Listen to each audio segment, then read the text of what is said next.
बहुत स्वागत आपका। मैं हूं आपके साथ सचिन पाटिल। आप देख रहे हैं एनएच 24/7। शुरुआत करेंगे अंचल आंचल की। इंदौर के भागीरथपुरा में दूषित पानी से मौतों के बाद मध्य प्रदेश सरकार ने तुरंत कार्रवाई की। मुख्यमंत्री के निर्देश पर एसीएस नीरज मंडलोई और अनुपम राजन ने मौके पर हालात की समीक्षा की। प्रभावित इलाके में 24 घंटे मेडिकल टीम तैनात की गई। मरीजों की संख्या घट रही है और ओपीडी सामान्य हो रहा है। निरीक्षण टीम ने घर घर जाकर समस्या समझी। नई पाइपलाइन बिछाई जा रही है। लीकेज पॉइंट सील किए जा रहे हैं। मुख्यमंत्री के नेतृत्व में पूरे प्रदेश में शुद्ध पेयजल अभियान शुरू हुआ। सरकार ने कहा कि सुरक्षित पेयजल उपलब्ध कराना सर्वोच्च प्राथमिकता है और किसी भी लापरवाही को बर्दाश्त नहीं किया जाएगा। आज जैसे पार्षद जी भी हैं और तमाम सारे मेरे साथी अधिकारी भी हैं, सभी लोग हैं, जो सीवेज लाइन और जो मेन लाइन का काम है उसको देखा। सभी लोगों से चर्चा हुई। हम लोग दोनों जगह पे जहाँ पे लोगों का उपचार नॉर्मली हो रहा है, दोनों क्लिनिक आज आपके सामने पीएचसी के सामने और संजीवनी भी गए थे। डॉक्टर से बात की, 24 घंटे डॉक्टर्स की व्यवस्था है और उनके रिकॉर्ड्स वगैरह भी देखे तो लोगों के जो डायरिया के केसेज हैं उसमें काफ़ी कमी आई है। स्थिति धीरे धीरे सामान्य हो रही है। इंदौर के भागीरथपुरा में दूषित पानी से फैल रही बीमारी को लेकर जिला प्रशासन, प्रदेश सरकार और स्थानीय जनप्रतिनिधियों की सोमवार को रेसिडेंसी कोठी में बैठक हुई, जिसमें कार्रवाई तेज करने, नई व्यवस्था लागू करने और सुरक्षित पेयजल उपलब्ध कराने पर चर्चा हुई। नगर निगम में नई भर्ती और नई बोरिंग पर रोक लगी। अगले 2 से 3 दिनों में 30% क्षेत्र में नर्मदा जल सप्लाई शुरू होगी। बाकी 70% में टैंकर से पानी मिलेगा।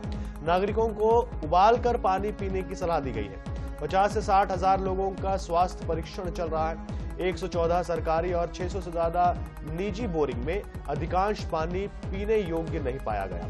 105 टंकियों में जल गुणवत्ता जांच और क्लोरीन डालने की व्यवस्था की जाएगी। अमृत योजना के रुके काम शुरू होंगे और नई बोरिंग पर रोक और स्रोतों की निगरानी के आदेश दिए जाएंगे। बैठक के बाद मंत्री कैलाश विजयवर्गीय ने मीडिया से चर्चा में बताया कि भागीरथपुरा ही नहीं, पूरे शहर की स्थिति पर चर्चा की गई है। मरीजों की संख्या में अब कमी देखी जा रही है, लेकिन हालात नियंत्रण में है।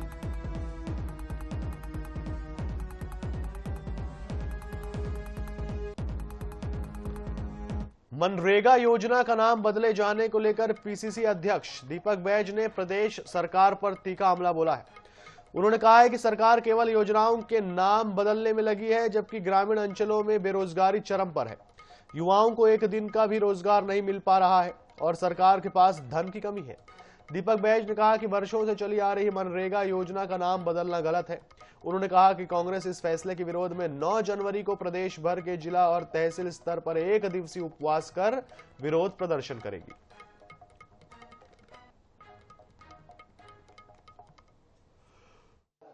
मनरेगा के तहत कितने काम इस सरकार ने ग्रामीण क्षेत्रों में दिया है। इस समय मनरेगा का नाम बदलकर उनका नाम बदलना ही इनका मकसद नहीं है, बल्कि इनको मनरेगा बंद करना ही इनका मकसद है। मनरेगा को बदलना, उनको खत्म करना मतलब सीधा सीधा ये सरकार मजदूर विरोधी सरकार है।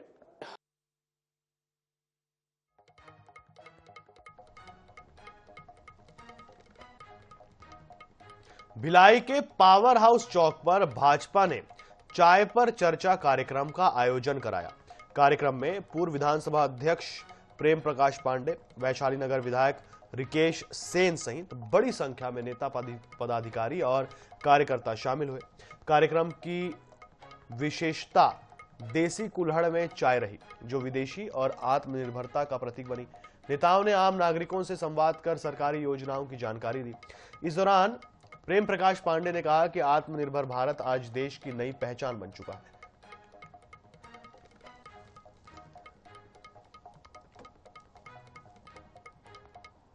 इसका कतई ये मतलब नहीं है कि जो हमारे पहुंच से बाहर है या जो अनिवार्य है वो कोई विदेशी वस्तु है तो उसको हम इग्नोर करें।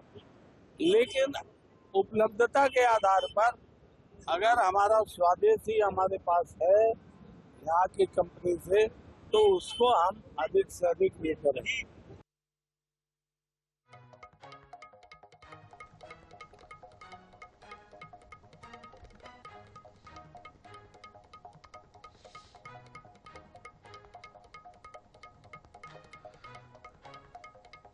छतरपुर में प्रशासन की नाक के नीचे शहर के सबसे संवेदनशील और सुरक्षित क्षेत्र सर्किट हाउस पहाड़ पर अतिक्रमण का बड़ा खेल चल रहा है।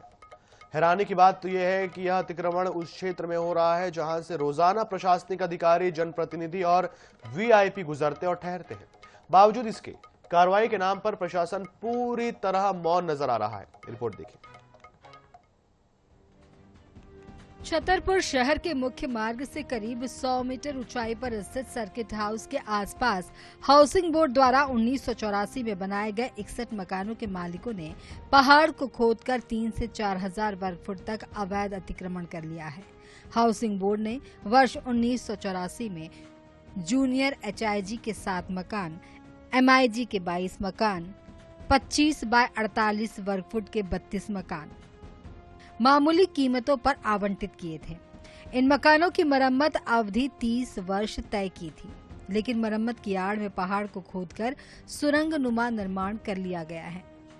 अब पहाड़ पर मकान 50 से 75 लाख रुपए में खुलेआम बेचे जा रहे हैं। जो भी उनको अलॉटमेंट है या जो भी उनको पट्टा मिला हुआ है, पट्टे की एक एरिया होता है, उस एरिया के बाहर अगर वो अतिक्रमण करेंगे तो उसको सख्ती से हटाया जाएगा। और बाकायदा प्लानिंग के तहत हमने उनको जो एक निश्चित एरिया जिसको LIG, EWS और MIG बोलते हैं वो उसको रजिस्ट्री करा के विक्रय किए थे। इसके बाद जो रेवेन्यू की लैंड थी उसमें इन लोगों ने पीछे जाके इंक्रोचमेंट किया है जो सर्किट हाउस को नुकसान पहुंचा रहा है, अवैध है। अतिक्रमण की शिकायतें मिलने पर प्रशासन ने सर्किट हाउस के किनारे बाउंड्री लाइन बनवाकर औपचारिकता निभा दी है, लेकिन अब उसी बाउंड्री पर अतिक्रमण जारी है। यहाँ पर लगभग 30 से 40 मीटर की दूरी पर यहाँ पर जो हाउसिंग बोर्ड के द्वारा मकान निर्माण कार्य किए गए थे वह बड़े बड़े अधिकारियों को, रासुकदार व्यक्तियों को बेचे गए थे। लगभग 1,800 स्क्वायर फीट की निर्माण कार्य करके वह मकान बेचे गए थे। लेकिन यहाँ पर अतिक्रमणकारियों के द्वारा लगभग 4-5 हजार स्क्वायर फीट के अतिक्रमण करते हुए वह सुरंग बनाते हुए पहाड़िया को खोदते हुए कार्य लगातार जारी है। प्रशासन इस ओर बिल्कुल मौन है। हम कुछ तस्वीरें भी आपको दिखाएंगे। जिस प्रकार से देखा जाए तो गरीबों के ये आप देखें यहाँ पर किस प्रकार से निर्माण कार्य चल रहा है। लगभग ये पहाड़िया खोद करके सुरंग बना करके पूरा ये निर्माण कार्य कराया जाए। लगभग 1,000, 2,000, 15 स्क्वायर फीट के जो मकान हो गए, आज लगभग 5-5 हजार के स्क्वायर फीट के मकान बन के तैयार हो गए हैं। गरीबों के मकानों पर बुलडोजर चलाने वाला प्रशासन अतिक्रमण के खिलाफ कुछ भी करने से डर रहा है। कारण साफ है कि इस अतिक्रमण में रसूखदार लोग भी शामिल हैं। INS 24/7 के लिए छतरपुर से विनोद मिश्रा की रिपोर्ट। रायपुर पुलिस ने ऑनलाइन सट्टेबाजी के खिलाफ बड़ी कार्रवाई करते हुए करोड़ों के नेटवर्क का भांडाफोड़ किया है। गंज थाना क्षेत्र में पुलिस ने 4 सटोरियों को गिरफ्तार किया है, जिनके पास से 50,35,000 रुपए नगद बरामद हुए। आरोपी ऑनलाइन बैटिंग साइट्स की मास्टर आईडी के जरिए सट्टा खिलाने और आईडी बेचने का काम कर रहे थे। रिपोर्ट देखिए।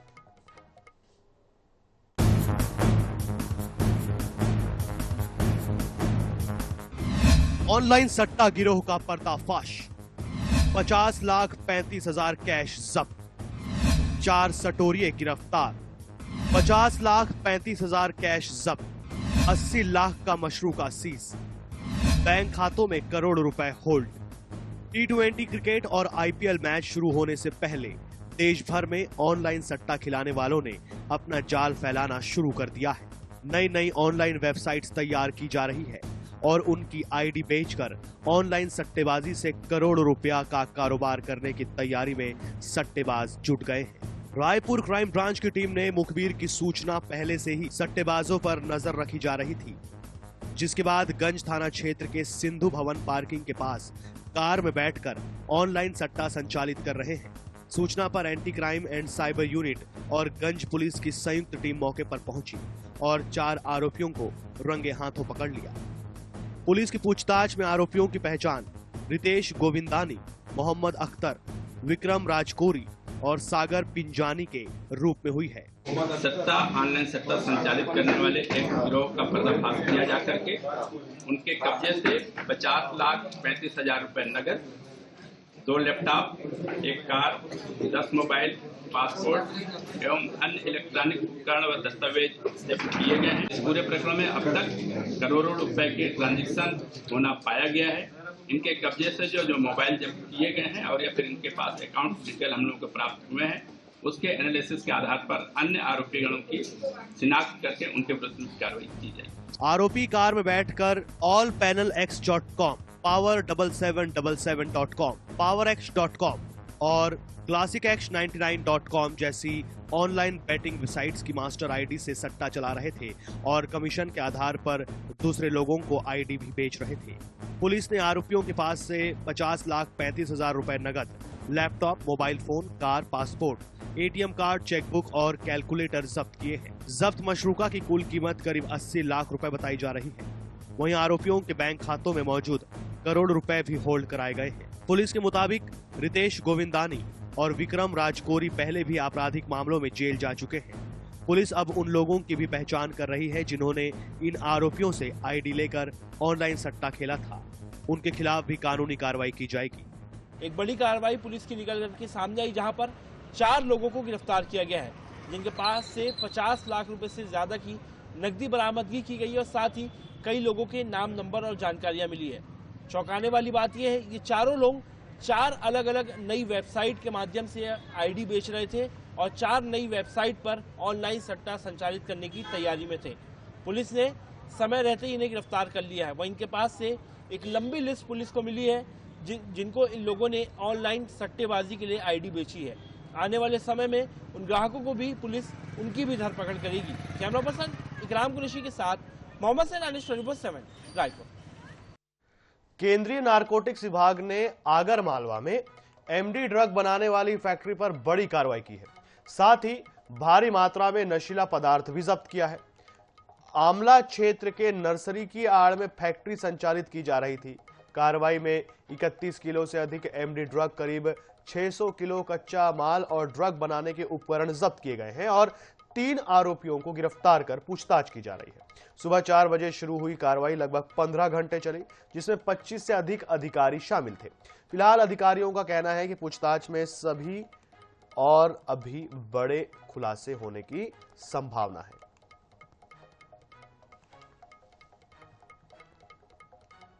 मंडला के पूर्व सामान्य वन मंडल के अंजनिया परिक्षेत्र में 14 से 16 माह की एक बाघिन का शव मिलने से हड़कंप मच गया। गश्त के दौरान अंजनिया बीट में वन कर्मियों ने शव देखा, जो करीब 3 से 4 दिन पुराना बताया जा रहा है। सूचना मिलने पर पहुंचे वन विभाग के अधिकारियों ने जांच शुरू की, लेकिन अंधेरा होने की वजह से जांच को रोक दिया गया। शनिवार को बाघिन का पोस्टमार्टम किया गया, जिसमें करंट से मौत की पुष्टि हुई है। कल अंजनिया परिक्षेत्र में, अंजनिया की बीट में कि सूचना मिली थी टाइगर के बॉडी मिला था, तो हम और हमारे सीएफ सर भी उपस्थित थे और पूरा टीम जब मौके पर पहुंची है और हम डॉग स्क्वाड के लिए वेट किया था, तो डॉग स्क्वाड और लोकल वेटनेरियन भी आए थे। तो सस्पेक्टेड इलेक्ट्रोक्यूशन पता चला है और जो टाइगर जिसकी डेथ हुई है तो वो एक फीमेल है और 14 to 16 मंथ सस्पेक्टेड है। तो घटनास्थल की 4 किलोमीटर रेडियस में की टीम गठित कर की जांच जारी किया है। तो जैसे कि आगे इंफॉर्मेशन मिलती है तो सबको सूचित किया जाएगा। महाराष्ट्र के गोंदिया में चल रही धीरेन्द्र शास्त्री की कथा के चौथे दिन एक बड़ा बदलाव देखने को मिला। यहां एक मुस्लिम महिला ने अपने 2 बच्चों के साथ अपनी मर्जी से सनातन धर्म अपना लिया। महाराज ने महिला और बच्चों को मंच पर बुलाकर बताया कि यह फैसला पूरी तरह उनका अपना है।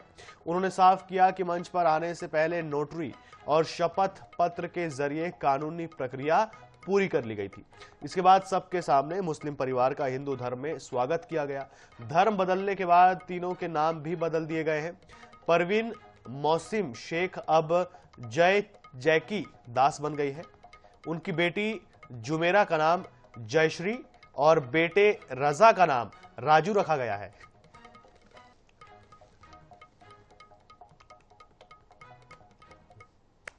और मैं पहले मुस्लिम धर्म में थी। मुस्लिम धर्म में गाय का मटन खाया जाता है और मैं अपने घर में थी जब 8 साल की थी, जब से मैं दुर्गा माँ की और काली माता की सेवा करते आई हूँ।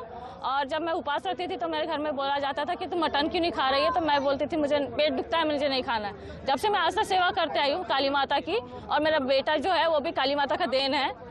और मुझे हिंदू धर्म ही बहुत ज़्यादा अच्छा लगता है। मुसलमान धर्म मुझे नहीं चाहिए और मैं अपनी मर्जी से हिंदू धर्म अपनाई हूँ। जबलपुर में ग्रामीण क्षेत्र की महिला व्यवसायी और स्व सहायता समूहों के उत्पादों के प्रदर्शन और बिक्री में बड़ी परेशानियां सामने आ रही है। 2011 में बने हाट बाजार में दुकान लगाई महिलाओं के सामने 2 जून की रोटी मुश्किल हो रही है।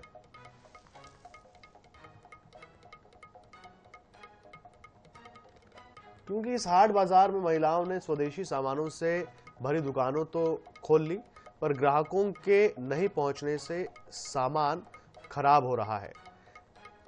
ऐसे में कहा जा रहा है कि ग्रामीण महिलाओं को दुकान आवंटित कर उन्हें उनके हाल पर छोड़ दिया गया है। रात में यहां तक पहुंचने के लिए सड़क पर लाइट की जरूरत है। वहीं मुख्य मार्ग पर दुकानों के संबंध में बोर्ड लगाया जाना चाहिए। आपको बता दें कि इस हाट बाजार के उन्नयन और उपयोग की योजना जिला पंचायत ने बनाई थी। हाट बाजार का जायजा लिया हमारे जबलपुर संवाददाता फतेह सिंह ने। देश के प्रधानमंत्री नरेंद्र मोदी की मंशा अनुसार हर महिला है जो वो स्वावलंबी बने, और इसको लेकर संस्कारधानी जबलपुर में ग्रामीण महिलाओं के लिए एक महत्वाकांक्षी योजना यहाँ पर लागू की गई थी, जिसके चलते जो ग्रामीण महिलाएं हैं वो अपने घरों का सामान जो बनाकर जबलपुर के एक हाट बाजार में यहाँ पर बेचा करती हैं। लेकिन इस हाट बाजार का हाल हम आपको सबसे पहले दिखाते हैं। इस वक्त हम मौजूद हैं जबलपुर के संस्कार हाट बाजार में, जहाँ की तस्वीरें मैं आपको दिखा रहा हूँ। ये जो तस्वीर है ये हाट बाजार की है, और यहाँ पर कई समूह की जो महिलाएं हैं वो अपने घरों से बनाया हुआ जो खाने पीने का सामान है, अचार है, बिस्किट है, साथ ही पेंटिंग है और जो वस्त्र हैं वो यहाँ पर रखी हुई हैं। ये यहाँ हाट बाजार यहाँ पर खुला है, कब खुला है और कितनी दुकानें यहाँ आवंटित की गई? यहाँ पर जो है अभी 45 दुकानें हैं, जिसमें से 28 दुकानों का आवंटन जो है वो हो चुका है, और इन दुकानों का जो पूरा संचालन है हमारे जबलपुर के आसपास के क्षेत्र की जितनी भी ग्रामीण महिलाएं हैं उनके द्वारा ही किया जा रहा है, जो कि अपने यहाँ से जो है जो भी उनके आइटम्स रहते हैं वो बना करके यहाँ पर लेकर के आते हैं, और यहाँ पर जो है वो शॉप्स में रख करके जो है उनको यहाँ से वो बेचा करते हैं। क्या कुछ परेशानी आ रही है आप लोगों को? ये हाट बाजार आप लोग घर से बनाकर इतना बढ़िया सामान यहाँ पर रखते हैं, तो ग्राहक नहीं आ रहे हैं, तो किस तरह की मुश्किलों का सामना आप लोग कर रहे हैं? यहाँ पे बस मुश्किल ये है कि अभी एडवर्टाइजमेंट की कमी है। लोगों को यहाँ का पता नहीं है कि यहाँ पे एक हाट बाजार है जिसमें उनको शुद्ध और विदाउट केमिकल चीजें मिल रही हैं। बाहर हम मार्केट में चीजें ये सब कुछ उपलब्ध तो होती हैं, बट वही है कि आजकल सब कुछ केमिकली मिलता है, बट ये सब कुछ ऑर्गेनिक है। यहाँ पे सब्जियां भी ऑर्गेनिक है, देसी अंडे हैं यहाँ पे, और जो महिलाएं घर में शुद्ध हाइजीनिकली बना रही हैं वो यहाँ पे है। बट प्रॉब्लम बस इतनी है यहाँ पे कि यहाँ पे एडवर्टाइजमेंट की कमी है। हाँ, जबलपुर के हाट बाजार पहुंचती हैं उन्हें यहाँ पर 2 जून की रोटी भी नसीब नहीं हो पा रही है, क्योंकि इस हाट बाजार में जो ग्राहक हैं वो प्रचार प्रसार ना होने के चलते यहाँ पर नहीं पहुंच रहे हैं। और साथ ही इनका ये यहाँ पर साफ तौर पर भी कहना है कि अगर इसका प्रचार प्रसार किया जाता तो इस हाट बाजार में इसकी जो यहाँ की जो महिलाएं हैं, यहाँ इनकी दुकानदारों से बिक्री बढ़ती और इनकी जो जीवन है वो सफलतापूर्वक यहाँ पर चल सकता है। जबलपुर से INS न्यूज़ के लिए फतेह सिंह। और इसी के साथ इस बुलेटिन में इतना ही। देश और दुनिया से जुड़े रहने के लिए देखते रहिए INS 24/7। मुझे दीजिए इजाजत। नमस्कार।